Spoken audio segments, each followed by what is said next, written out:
Bonjour les plumes dans le cul, c'est Ous, votre régisseuse. Cet épisode du Masque et la plume dans le cul a été victime d'un sabotage. Et le micro de Babouche en a subi de plein fouet les conséquences. Car oui, on ne repousse pas les limites de l'impertinence sans risquer de perdre quelques plumes. Véronique Geneste, Jordan Deluxe, les L5, et dans cet épisode, Jeff Bezos et Katy Perry sont tant de noms qui ont été mentionnés et vers qui l'on pourrait se tourner pour trouver des responsables. Malgré tout, nous nous excusons pour le désagrément sonore, mais avons bon espoir que l'énergie de superstar de Noam Sanso prouve que we don't fuck with le masque et la plume dans le cul. Bonne écoute. Bonsoir à tous. Nous sommes le lundi 28 avril 2025 dans le bar Les Souffleuses, évidemment, au 7 rue de la Verrerie, dans le 4e arrondissement de Paris. Je suis Marguerite Dutrache, l'hôtesse de vos nuits de culture, et vous écoutez Le Masque et la Plume dans le cul.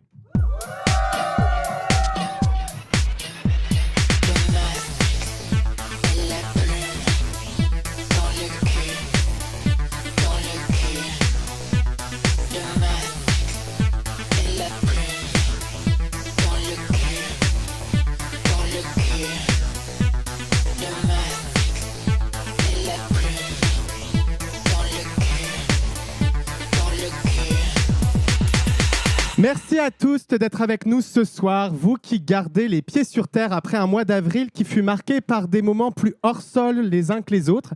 Et je ne te parle pas du K-Hall que tu as fait dimanche matin. C'était pas des Martiens à qui tu parlais, mais ton vomi. Les vrais Martiens, c'était bien sûr la délégation 100% féminine de la capsule spatiale Blue Origin créée par Jeff Bezos. 6 femmes puissantes, 6 girl boss triées sur le volet qui ont permis au deuxième homme le plus riche de la planète de continuer de faire croire que ses voyages dans l'espace ne préparaient pas la sortie de secours des riches quand la planète sera devenue invivable, mais qu'il s'agissait bien d'un exploit au service de l'humanité tout entière. Après, bon, perso, quand je pense à un groupe de personnes hors sol qui regardent le monde d'en haut en disant vouloir sauver la planète tout en validant des projets polluants, moi, j'avais passé un voyage spatial, mais le Conseil des ministres... D'ailleurs, la rumeur dit que François Bayrou est déjà en train de négocier l'ouverture d'une ligne directe Pau-Stratosphère. On lui souhaite un bon voyage et qu'il y reste. Le voyage de Blue Origin a duré 11 minutes, c'est-à-dire tout de même un peu plus court que le temps qu'a passé Babouchka Babouche enfermé dans la cave des souffleuses, mais un peu plus long que le temps qu'il aura fallu à Manuel Valls pour se déclarer candidat au nouveau poste de pape. La chanteuse Katy Perry faisait partie des membres de l'équipage de Blue Origin.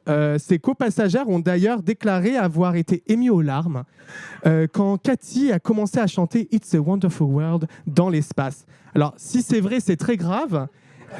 Et je tiens à m'excuser de la part de l'humanité à toutes les météorites qui passaient dans le coin.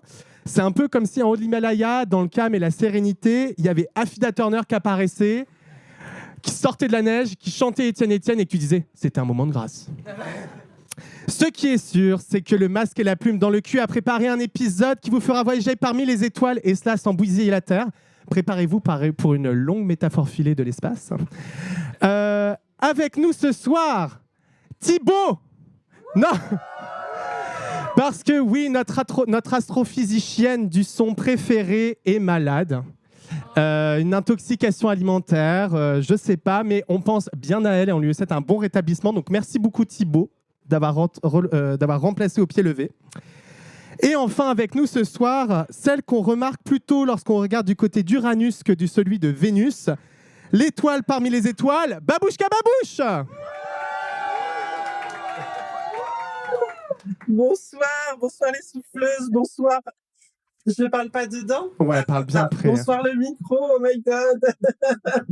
Non, je voulais introduire ma participation en m'excusant aux 12 personnes dans l'auditoire. J'ai malheureusement pas pu me maquiller. En effet, j'ai perdu une valise de drague. Voilà, ça fait maintenant 2-3 mois. Je n'ose en parler que maintenant parce que j'ai honte. perdre une valise quand même, c'est fou, sachant que je n'ai pris ni l'avion ni le train. Mais c'est pas qu'une blague, c'est également un appel à l'aide. Vous voyez une valise de type, je sais plus si c'est Quechua ou Domios, mais vous voyez le délire. Entre le marron, le vert et le noir, le truc là qu'on tire. La poignée. Oui, elle bloquait un peu. Ouais. Voilà. Et dedans, il y a des looks de drague qui, sincèrement, ne peuvent être portés que par moi. Non pas que j'ai une taille hors du commun, mais plutôt des goûts assez particuliers. Voilà. Et ce soir, c'était, j'ai pensé à la grève de la faim, mais je suis un peu trop gourmande. Du coup, j'ai fait la grève du maquillage, voilà, pour en appeler à la camarade. On espère que cet appel sera entendu dans l'espace. Et enfin, notre invité de ce soir est une étoile unique. Une superstar de l'humour qui vient de finir les dates de son spectacle Makoumé Superstar à Nouvelle-Scène, qui s'est joué à guichet fermé. En tant que présidente du conclave dans le cul, j'ai l'honneur de déclarer Abemoustata Noam Sasso. Merci d'être là avec nous ce soir, Noam. Je suis ravi, j'adore les plumes, j'adore les cuves, alors je vais être ça, mais... Eh ben, t'es au bon endroit. Alors, comme je viens de dire, tu viens de finir la deuxième série de ton spectacle à Nouvelle-Scène, Makoumé Superstar. Mais on peut rassurer le public, ça va continuer. Oui, le 26 juin au Théâtre de l'Européen. Eh oui. Pour une date exceptionnelle. J'espère qu'on vous verra là-bas. Donc, dans ton spectacle, tu racontes ton parcours de vie de la Martinique à l'Hexagone, ton homosexualité, ta famille. Donc, c'est un spectacle très intime, en fait. Comment ça s'est imposé pour toi de faire un spectacle sur toi et ton parcours de vie ? C'est un peu parce que c'est mon premier spectacle et je pense que c'est ce qui s'impose un peu dans la pratique pour les humoristes qui commencent. On parle un peu de nous et moi, parler de moi, déjà j'adore ça. Et du coup, je me suis dit en fait, pour m'introduire aux gens et à la première vague de personnes qui apprennent à me connaître, il fallait que je fasse un peu, que je dise que je suis pédé, c'est important au cas où on ne le verrait pas, que je dise que je suis noir parce que parfois on ne le voit pas. On est dans le marais, il y a des hommes qui ne voient pas les couleurs ici. So, je le dis et du coup c'est venu assez naturellement parce que je pense que j'ai voulu faire du stand-up un peu politique très tôt parce que je voulais, avant de parler de moi, faire un truc qui puisse servir la commu et pour ça il n'y a pas de meilleure façon que de parler de mon parcours et de ce que j'ai vécu, comme ça au moins on peut pas me dire que c'est pas vrai parce que that's me honey. Et moi, en tant que bonne communicante, je ressens le besoin de préciser que ce n'est pas qu'un spectacle de stand-up, c'est-à-dire que tu mélanges différentes formes, c'est-à-dire que tu parles de toi mais tu te danses également. Et je me danse, que je suis avant tout vogueur, parce que j'ai commencé dans la ballroom scene, dans le voguing. Donc je fais du voguing et aussi de la poésie, parce que j'ai écrit aussi de la poésie. Donc c'est un beau mix de plein de choses, le spectacle, et qui s'appelle Makoumé Superstar. On dit que c'est une célébration avant d'être un spectacle. Je veux que les gens soient contents, pas que rire en fait. Je veux stand up for something, je parle pas anglais. Mais sinon, pourquoi tu as voulu hybrider ces formes dans ton spectacle ? Parce que je ne suis pas un simple troubadour. Elle est multitâche. Je suis multitâche. T'es versatile en fait. Exactement. Non, parce que je pense que déjà, c'est pas moi de faire juste des blagues pendant 1 heure. J'ai commencé un stand-up pour pouvoir justement prendre en niveau. J'ai fait que des blagues pendant des années dans des comédie clubs et je me suis rendu compte que c'était un truc que les hommes hétéros faisaient bien. Et je voulais aussi apporter un truc qui soit plus proche de nous. Tu sais, dans le stand-up, il y a des puristes dans le stand-up. Des gens qui pensent vraiment que le stand-up, c'est juste, tu es debout avec ton micro, avec juste une light sur toi et tu parles pendant 1 heure. Et moi, je pense qu'on est queer, donc on fait ce qu'on veut et on casse tout en fait. Et je voulais aussi apporter ça aussi. Le truc de « Ah, il est pédé, il fait n'importe quoi. Yes. » Ouais. C'est exactement ça. C'est exactement ça. Et mais comment en fait tu t'es retrouvé dans le stand-up justement parce que c'est vraiment un truc très normé, très hétéro, très mec, etc. Comment tu t'es retrouvé dans ce milieu-là ? Je me suis retrouvé dans le stand-up parce que déjà, I'm a funny bitch. Je suis une fille drôle. Et je faisais des blagues sur Twitter à l'époque parce que j'étais une tweetos.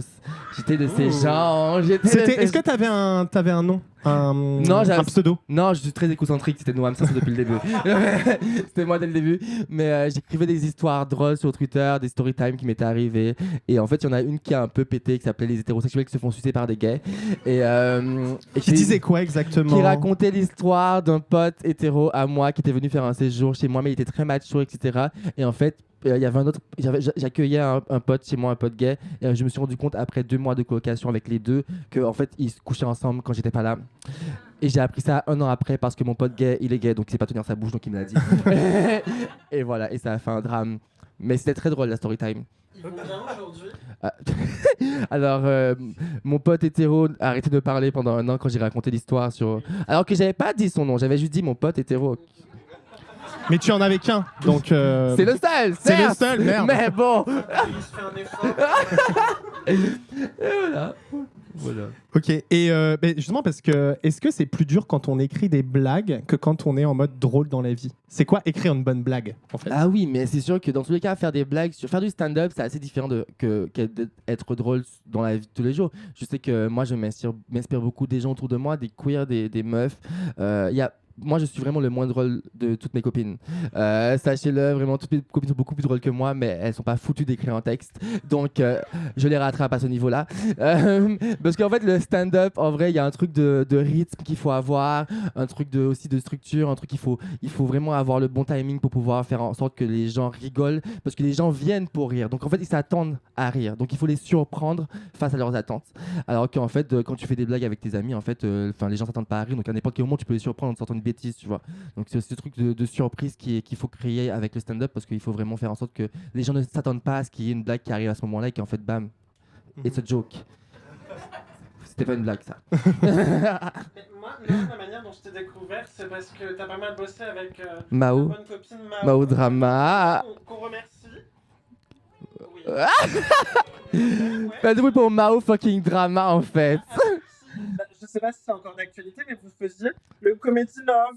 Bref, nous en étions au Comedy Love avec Mao, Tani, Lou Trottignon était pas très loin, on est bien d'accord. Il est avec nous maintenant, Lou. Et du coup, tu peux nous raconter cette aventure humaine qui est également une réussite culturelle? Oui, alors le Comedy Love a été fondé par Tani, Mao et Lucie Carbone, parce qu'à l'époque elles ont commencé le stand-up et en fait c'était vraiment une scène, qui est encore aujourd'hui beaucoup très dominée par des mecs hétéros cis et qui veulent pas laisser la place aux autres, et du coup elles ont vraiment créé cet endroit-là pour pouvoir faire en sorte de faire jouer des meufs et des queers, que ce soit bienveillant et qu'on rigole de nous mais avec nous, et que voilà, ce soit un truc qui soit safe. Elles ont créé ça. Je sais pas, parce qu'une fois, ils ont invité le bouche à la bouche. Ouais, et elle avait encore sa valise, l'histoire raconte. I'm sorry. No, I'm not. Elles ont créé ça et je les ai rejoints en 2021, je crois. Et c'est grâce à elles, parce que j'ai fait juste une date quand j'ai commencé stand-up. J'ai fait une date à la Nouvelle Scène sur un plateau organisé par le magazine Mademoiselle. Et en fait, Mao et Tani m'ont repéré là-bas et elles m'ont proposé d'intégrer le Comedy Love vraiment après 2 dates. Donc vraiment, j'étais nul. Hein. Elles avaient vraiment la vision que je n'avais pas et elles ont toujours la vision. Et ça change quoi d'ailleurs quand on fait partie d'un collectif comme ça qui parle de questions des expériences de non blanches, queer, femmes, etc. Ça change quoi? Comment vous travaillez ensemble? Comment vous échangez? Ça change tout, déjà juste le fait d'être entouré. C'est que le stand-up, c'est quelque chose où on est seul sur scène, donc on peut vite se retrouver on se sentira assez très très seul, et puis avoir envie d'arrêter, parce que c'est très dur en vrai de faire rire des gens. Il y a des choses plus dures dans la vie, mais en réalité, faire des blagues, c'est pas quelque chose qui est donné à tout le monde, et pour se prendre des bides, il faut avoir les épaules pour pouvoir justement encaisser tout ça. Et c'est vrai qu'en fait, quand tu es entouré de gens qui juste te disent en fait ça va aller, qui te donnent des conseils sur ton texte, tu continues et tu tiens le truc. Moi, je pense que j'aurais arrêté le stand-up si j'étais pas entouré de ces personnes-là. Toi-même, tu dirais que c'est plus dur de se prendre des bides que des bites? Je sais pas, je n'ai jamais pris de bide. Allez.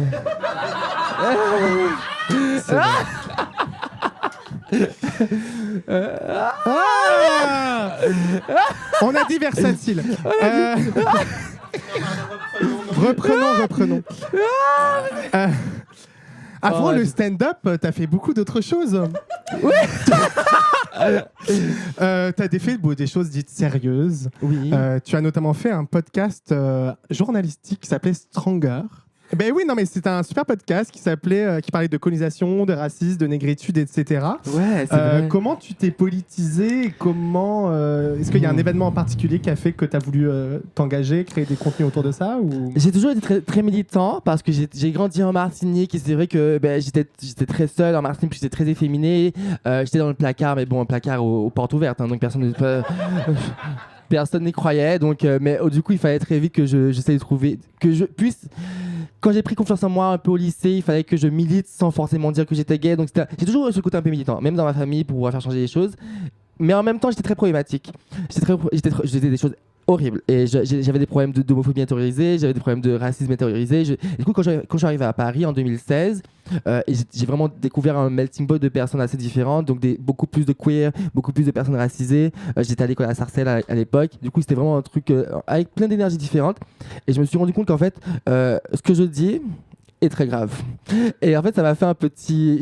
J'ai commencé à lire énormément.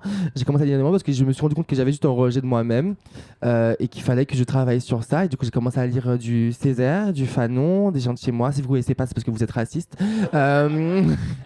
Et en fait, ça m'a fait un petit déclic. Et du coup, en prenant confiance en moi, en faisant mon coming out en 2016, en arrivant à Paris, j'ai vraiment senti une sorte de poids qui sortait de mon corps. Mais vraiment, je pense qu'on a l'impression de parler d'un truc un peu genre idéalisé quand on dit que le coming out ça change une vie, mais en réalité faire son coming out et pouvoir être out sans se soucier du regard des gens, ça change une vie.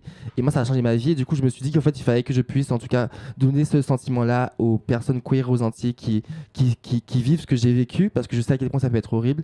Et c'est comme ça que j'ai commencé à vouloir faire ce podcast. Et j'ai commencé ce podcast Stronger pour donner la parole à des personnes minorisées, à des personnes qui n'ont... C'était quoi? C'était le slogan, c'était je sais plus. Mais c'est un truc pour les gens qui n'ont pas la parole, quoi. Et je récoltais des témoignages de personnes qui ont vécu des micro-agressions et on déballait un peu tout ça sur une heure. Et t'as eu des retours par rapport à ce podcast, que t'as rencontré des gens? Comment ça a participé à la manière dont tu... Oui, parce que du coup, oui, j'avais beaucoup d'auditeurs. T'as trouvé tes gens, quoi. Ouais, on avait genre 3-4 auditeurs et du coup, ça fait... Non, en vrai... Bienvenue au club. Non. Non, en vrai de vrai, le fait que en fait, au début, j'ai tenu parce que je me suis rendu compte que je faisais ça au début juste pour une première fois, je vois ce que ça donnait. Et en fait, je me suis rendu compte que juste d'écouter des gens, ça me nourrissait moi-même sur plein de choses. Écouter le parcours des gens. Moi, je sais que je suis pas un sociologue, je fais des blagues, j'ai pas fait des grandes recherches dans ma vie, mais je sais que moi, qui je suis, ça s'est construit à travers les histoires d'autres personnes. Je cherche plus forcément à... Maintenant qu'on me demande des chiffres sur l'homophobie et tout, je vais pas vous donner de chiffres sur l'homophobie parce que I really don't know, mais je sais qu'en fait les gens existent et moi j'écoute les gens, et en fait en écoutant les gens ça m'a vraiment fait un déclic. Du coup j'ai vraiment voulu multiplier ça et du coup j'ai rencontré plein de journalistes, des gens qui m'ont accompagné, qui m'ont donné des ressources et qui ont contribué au fait que on me repère via Twitter pour ensuite venir sur la scène. Donc en vrai le podcast c'était le début un peu de moi devant le micro, du masque et de la plume dans le cul. Mais d'ailleurs, vu que tu es quelqu'un de politisé, j'en connais une autre qui est politisée et qui a souvent son mot à dire. Oh. Elle dénonce et elle porte ses combats et sa voix très forte sur son cœur avec le coup de babouche. Oui, allô? Passe-moi bien, salope. La prochaine fois que je t'entends parler de moi, que je te croise dans la rue, c'est pas une droite que tu vas manger, c'est pas une gauche, c'est pas un coup de tête, c'est un coup de babouche. Coup de babouche. Coup de babouche. Coup de babouche. Coup de babouche. Coup de babouche. Coup de babouche. Merci évidemment à Ous à la prod et Nia Hall au vocal. C'est mon petit moment d'énonciation. Au départ, je pensais parler de ma valise, mais je me suis dit qu'il fallait peut-être un peu se décentrer, voilà, voir ce qui se passe dans le monde. Et j'ai décidé de parler de formules littéraires, et tout particulièrement de l'euphémisme. Par exemple, on peut dire « Babouche, tu as fait peu d'efforts aujourd'hui pour ton maquillage ». Ça voudrait dire « Babouche, tu n'es pas maquillée ». Moi, j'ai une vie culturelle très riche, comme vous le savez, et j'ai été à la Fondation Pinault, non pas que je cherche à le soutenir ou quoi, mais je voulais voir l'exposition de l'artiste Ali Ferry. Et c'était une exposition vraiment très qualitative, avec des œuvres d'art, à la fois des trucs qui chinent et des trucs qui créent. Voilà, ça parle de la vie, de la mort, pas mal de la mort, hein.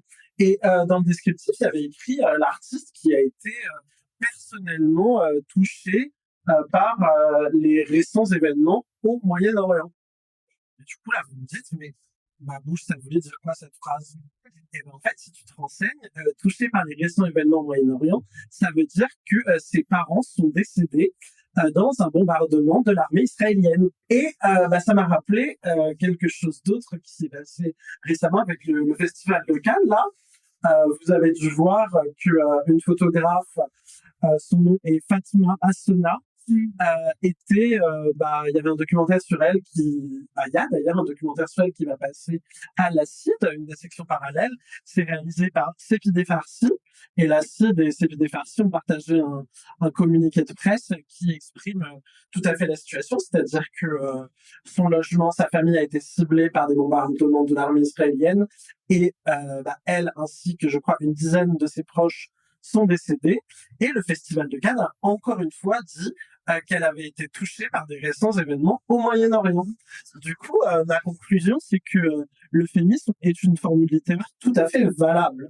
Malheureusement, je pense qu'elle peut avoir un goût amer, voire indécent, dégueulasse, et honnêtement, on peut s'en passer. Ça dégage! Merci Babouche pour ce coup de babouche bien utile, et il faut utiliser les bons mots. Donc utilisons le mot génocide pour parler de ce qui se passe à Gaza.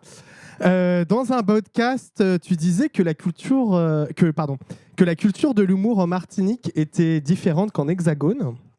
Est-ce que tu peux nous expliquer comment ça s'exprime? Quelle est la différence que tu as vue et que tu vois entre ce qui se fait en Martinique, peut-être plus globalement dans les Antilles, et ce qui se fait dans l'Hexagone? C'est très différent parce que je fais du stand-up et la culture des Antilles par rapport à l'humour, c'est quelque chose de très dans les persos, donc one man, donc tout ce qui est avec des personnages qu'on met en scène, etc.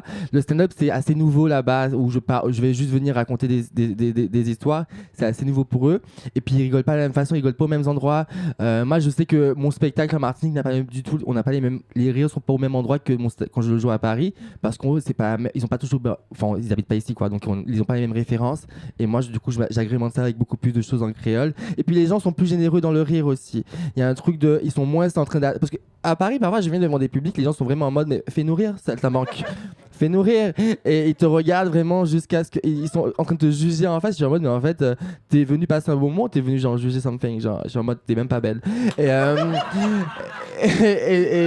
alors qu'en Martinique les gens viennent pour rire, et en fait ils sont pas dans le jugement, ils sont vraiment dans la générosité, ils vont crier, ils sont pas pudiques pour crier. Je sais que moi la première fois que j'ai joué en Martinique, les gens hurlaient tellement fort que j'ai dû vraiment leur demander avec gentillesse d'arrêter pour que je puisse faire mon spectacle.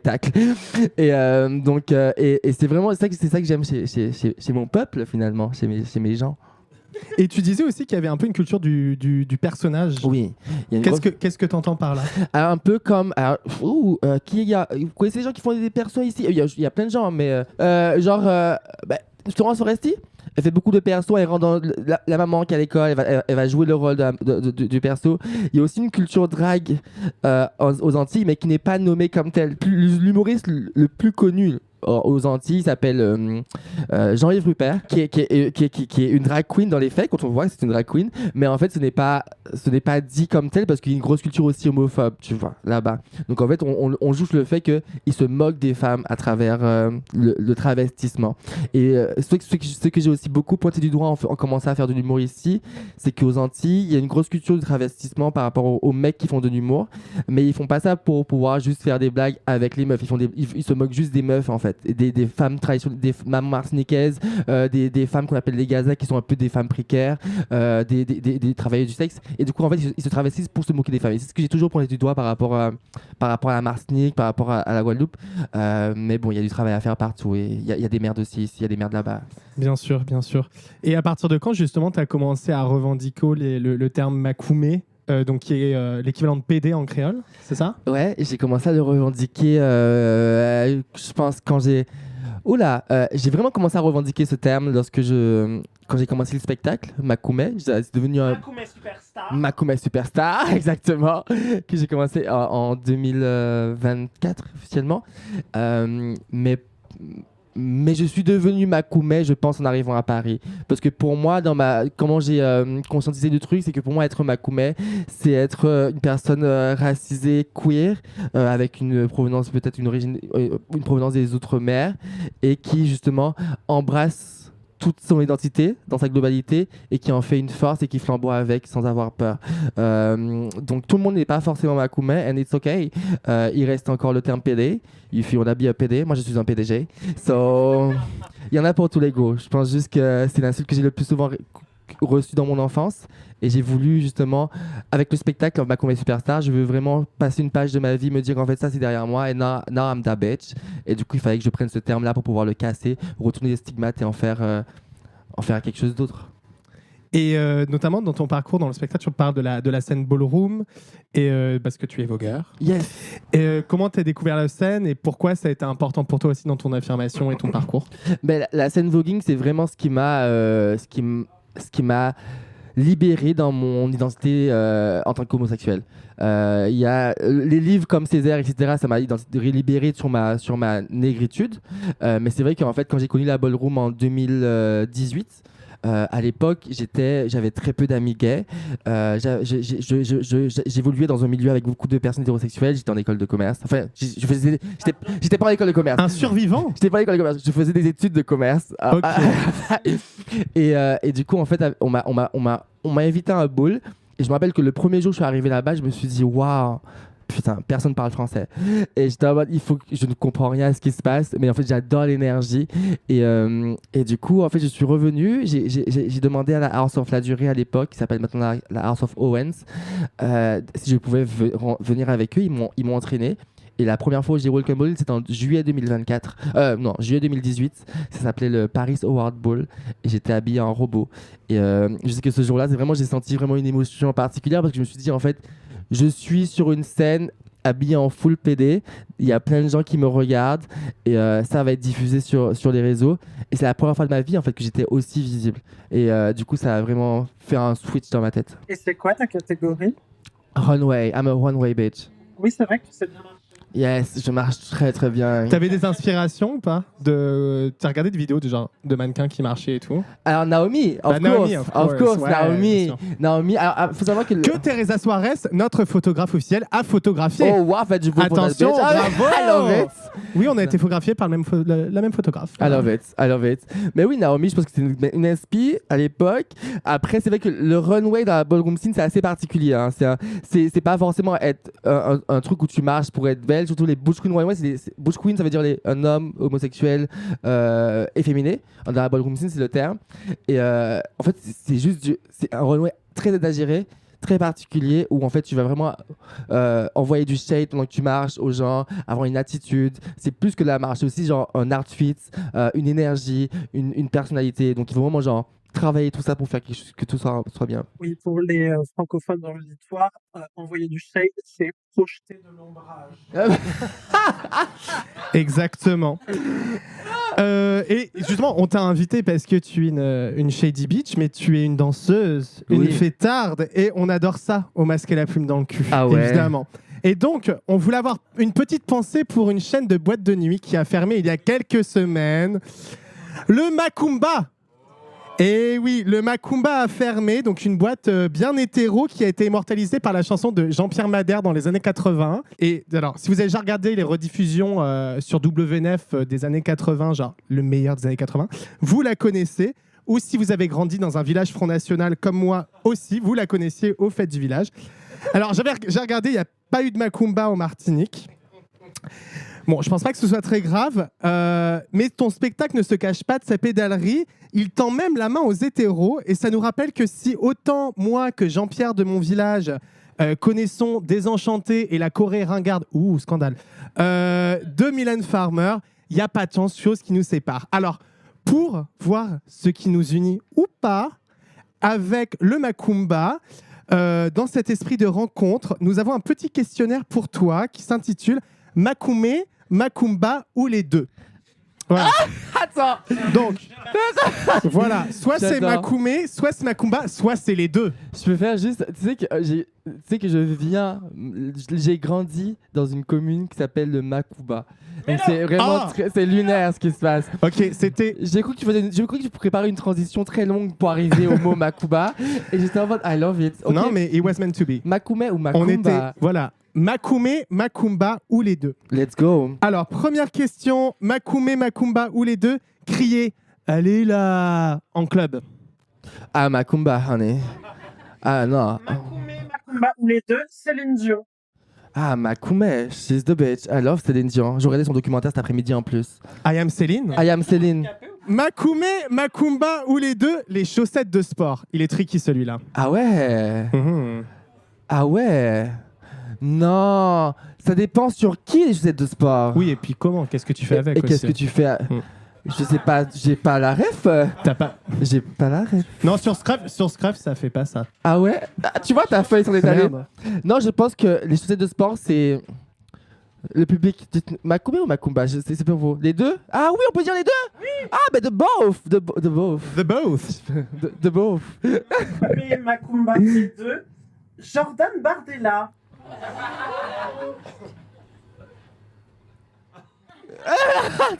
Originaire de Saint-Denis, une sœur en... Ah ouais. Bon. Sœur, ça rime avec erreur. Ah ben écoute, franchement, bon, Makumba, on n'a pas le choix de dire. Mais est-ce que aucun des deux? Aucun des deux. Nothing, she's nothing, she's shit. Makoumé, Makumba ou les deux. Le gin tonic. Ah, Makumba, ah, j'aime pas le gin, j'aime pas. Désolé, je sais qu'il y a beaucoup de PD qui aiment le gin tonic. Et ça, c'est vraiment mon combat depuis que je suis à Paris. Je déteste ça. Makoumé, Makumba ou les deux. Les tatouages. Les deux. Tu as un tatouage?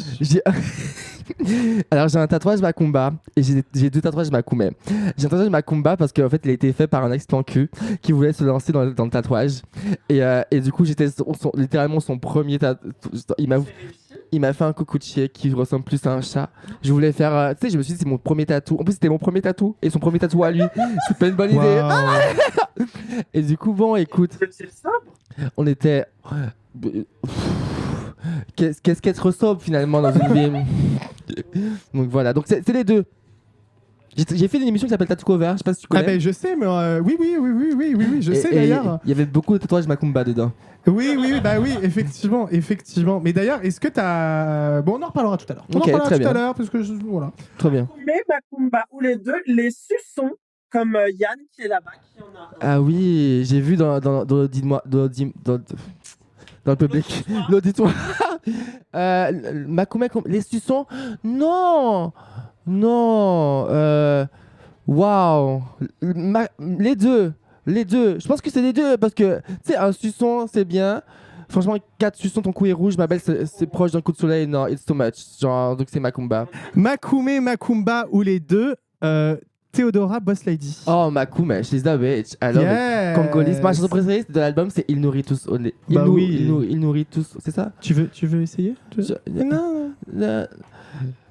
Voilà. Merci beaucoup. Merci pour cette performance vocale. Makoumé, Makumba ou les deux, Noam Sanso, Makumba superstar, on est Makoumé Superstar à l'Européen à quelle date? le 26 juin Le 26 à 19h30. à 19h30. Sublimez votre mois de la Pride. Exact, 2 jours avant la Pride. Eh bien, merci. Ben merci Finalement, on est plus proche que les hétéros ou pas. I don't know, vous en jugerez par rapport aux réponses que vous avez données et que tu as données. Et d'ailleurs, tu prends beaucoup à partie le public, et notamment les personnes hétérosexuelles, comme on les appelle, les straights. Je suis dans l'échange. Tu es dans l'échange. C'est une discussion. C'est quoi généralement les réactions? Alors souvent, les mecs hétéros qui viennent, ils viennent jamais seuls, ils viennent avec leurs copines. Du coup, ils sont toujours dans la retenue au début parce qu'ils ne veulent pas paraître homosexuels face à leurs copines.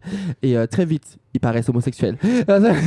Non, en général, ils sont sympas. Hein. Ils sont sympas. Parce que j'ai une approche où je monte sur scène et j'ai toujours le sourire. Je suis très bienveillant. Je suis pas dans l'attaque. Je vais pas dire aux gens va niquer ta mère ou quoi, comme feraient certains humoristes qui n'ont pas de Bref, je renvoie quelque chose d'assez positif aux gens. Du coup, c'est fait que que tu sois hétéro ou que tu sois homophobe ou pas, je vais te parler en fait avec le sourire. C'est dur d'être désagréable face à quelqu'un qui envoie ton négativité. J'ai eu une fois un monsieur qui était très très désagréable quand je lui ai parlé. Et du coup, je lui ai dit quelque chose, parce que je dis jamais, mais je lui ai dit qu'il était pas beau. Parce qu'il m'a énervé. En fait, si vous avez déjà au Biarritz, il y a plein de critiques de mon spectacle et il y a juste que des 10 sur 10, sauf une critique.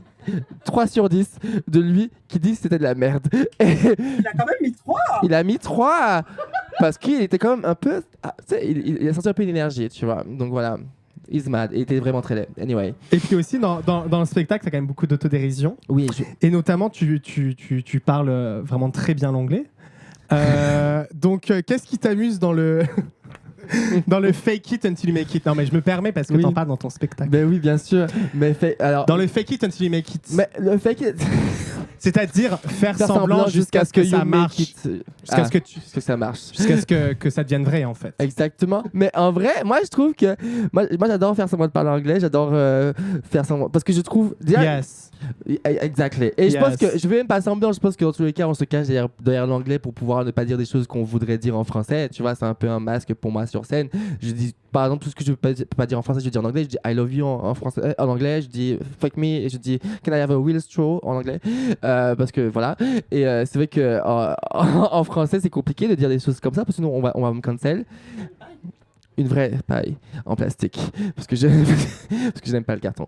Anyway, je ne suis pas très écologiste. Mais il faut fake it until you make it. Je trouve que c'est important, même quand je dis superstar, il faut dire fake it. J'y crois pas que je suis une superstar. Je le dis juste pour que les gens y croient. Et quand les gens ils vont y croire, moi aussi je vais finir par y croire. Et puis genre, on va être un monde de superstars ensemble. Mais justement, tu revendiques le fait d'être une superstar et une bad bitch. Est-ce que tu es un communiste de la bad bitch?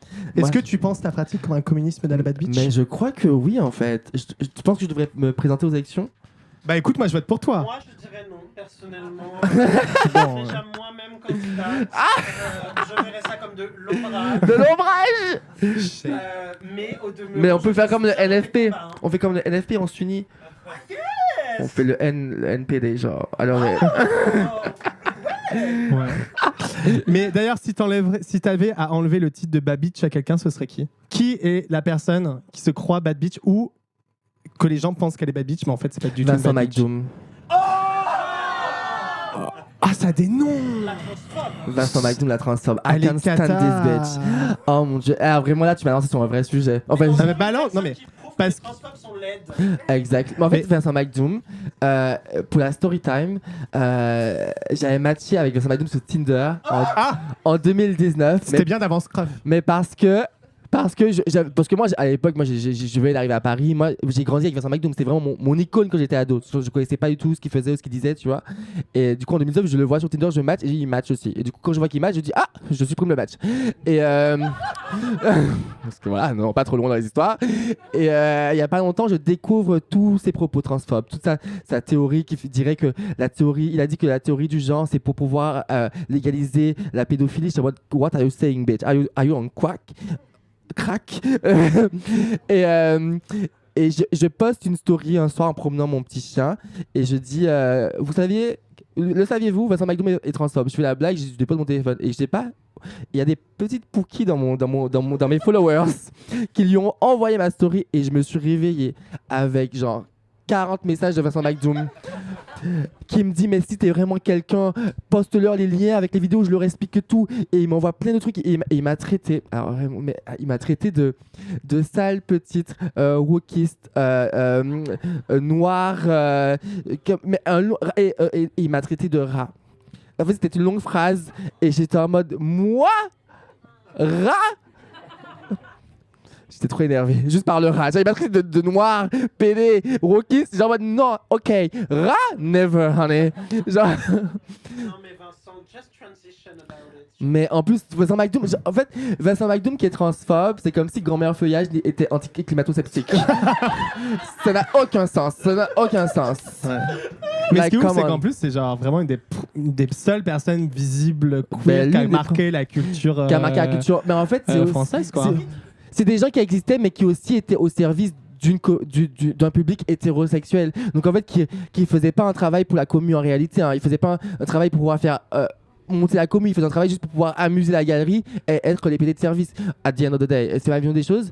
Et il y a encore beaucoup de PD comme ça. Et je pense que parmi les PD qui sont les plus connus, on a plein qui juste aiment être un peu au service des hétérosexuels. Et moi, je suis en mode, ma belle, à un moment donné, il faut genre casser ce système-là et faire en sorte de mettre les vrais sujets sur la table. Et comme ils mettent pas les vrais sujets, les hétérosexuels leur disent, ah, mais ça va, c'est un PD sympa lui.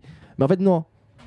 On n'a pas à être sympa. Mais alors, vu que oui, Vincent McDoom est vraiment pas une bad bitch en fait. Non, pas. She's just bad. She's just bad. She's complain bad. Dans le spectacle, tu parles aussi beaucoup d'être aussi iconique de Beyoncé.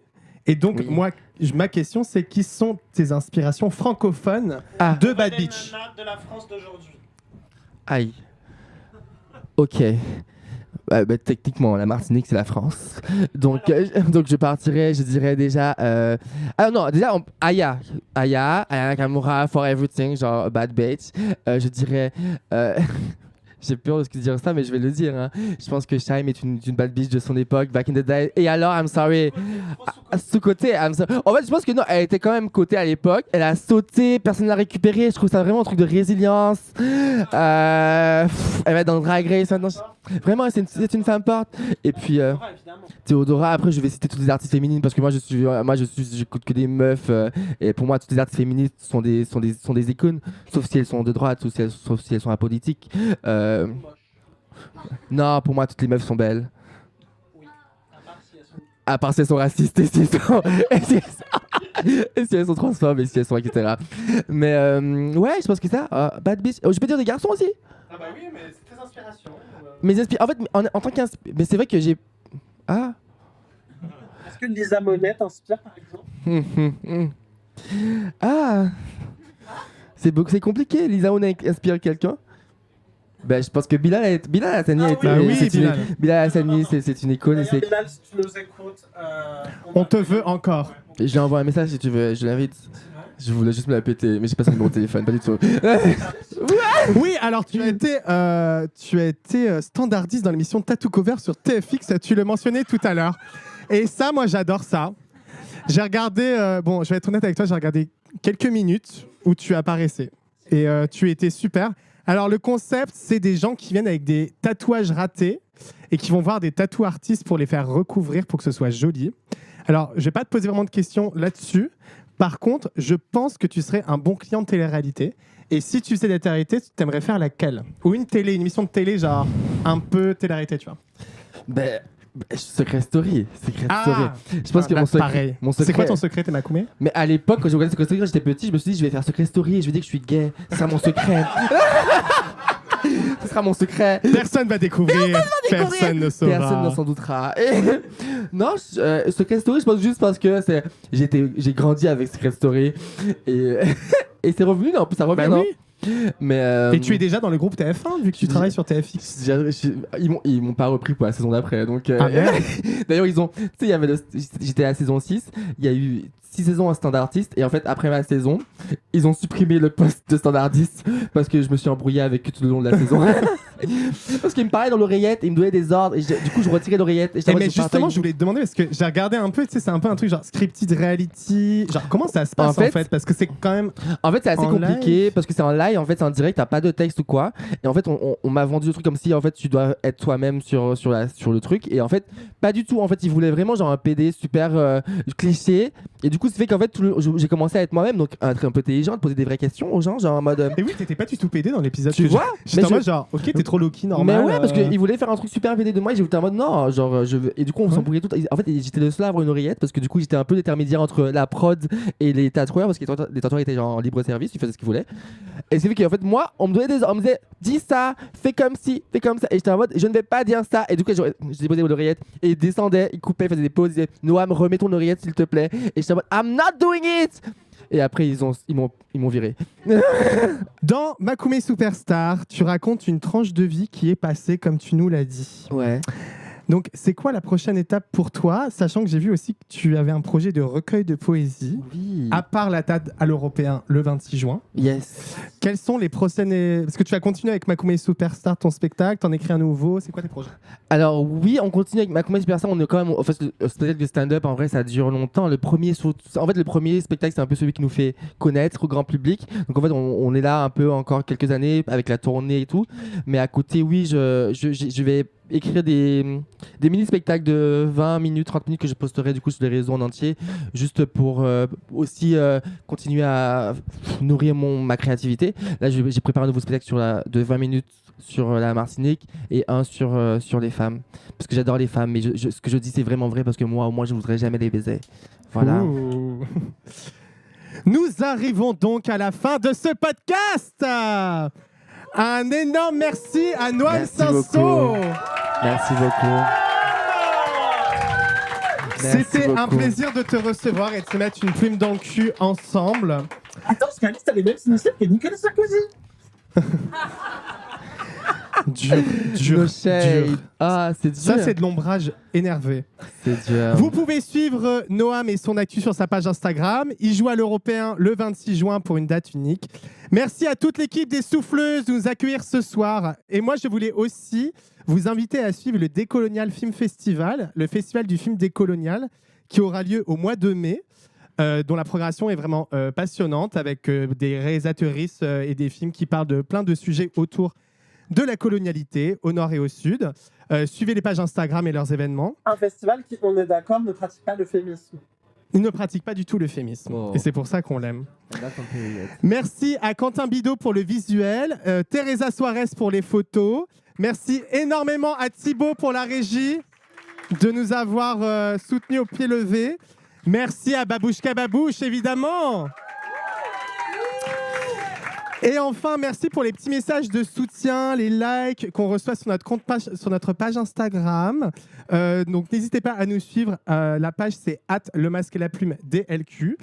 On vous donne rendez-vous pour le prochain numéro le lundi 12 mai. Ça approche vite. Même heure, même endroit. Passez une belle soirée et n'oubliez pas, la vie est toujours plus belle avec une plume dans le cul. Au revoir tout le monde.